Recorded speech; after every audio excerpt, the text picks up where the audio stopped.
അരങ്ങുകൾ ഉണരുകയാണ്. ചായവും മനയോലയും തേച്ച് ഒരുങ്ങാൻ വേണ്ടത് മണിക്കൂറുകൾ. പുലരുവോളം അരങ്ങിൽ. ഒരു ഉത്സവകാലം കൂടി ആയതോടെ കലാകാരന്മാരും അരങ്ങിൽ സജീവമാണ്. ആട്ടവിളക്കിന് മുന്നിൽ നവരസങ്ങൾ ആടുമ്പോൾ ആസ്വാദകന്റെ അഭിരുചിക്കനുസരിച്ച് കഥകളി കലാകാരൻ മനോധർമ്മമാടുമ്പോൾ അതിനു പിന്നിലെല്ലാം വലിയ അധ്വാനമുണ്ടെന്ന തിരിച്ചറിവും അനിവാര്യമാണ്.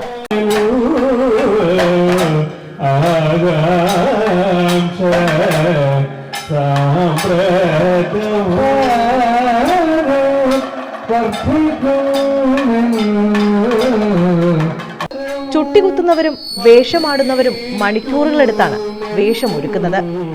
നിറങ്ങൾ ചാലിച്ച് ചുട്ടികുത്തുമ്പോഴും മനയോല വരയ്ക്കുമ്പോഴും എല്ലാമുള്ള കഷ്ടപ്പാട് ഒരു തപസ്യ തന്നെയാണ്. വേഷം അഴിക്കുന്നതുവരെ അരങ്ങിൽ നിറഞ്ഞാടുന്ന കഠിന തപസ്. പച്ചയും കത്തിയും കരിയും താടിയുമെല്ലാം വേഷങ്ങൾ മാത്രമല്ല കലാകാരന്, മറിച്ച് നാളുകളായി സ്വായത്തമാക്കിയ ജീവിതാനുഭവം തന്നെയാകും.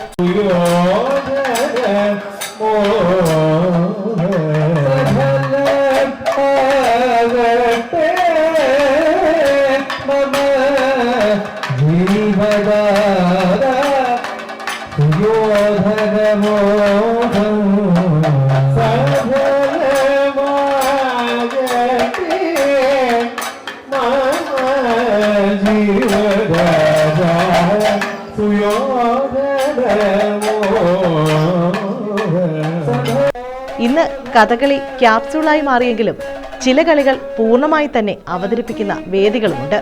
ശാസ്താംകോട്ട ധർമ്മശാസ്ത്ര ക്ഷേത്രത്തിലെ 7ാം ഉത്സവദിനം ക്യാമറാമാൻ പകർത്തിയ പിന്നണി കാഴ്ചകളാണ് ഇവ. മയ്യനാട് നവരംഗം കഥകളി യോഗം അവതരിപ്പിച്ച കർണഭിക്ഷയ്ക്കായുള്ള ഒരുക്കമാണിത്. കർണൻ സ്വന്തം സഹോദരനായിരുന്നുവെന്ന് യുധിഷ്ഠിരന്റെ തിരിച്ചറിവാണ് പ്രമേയം.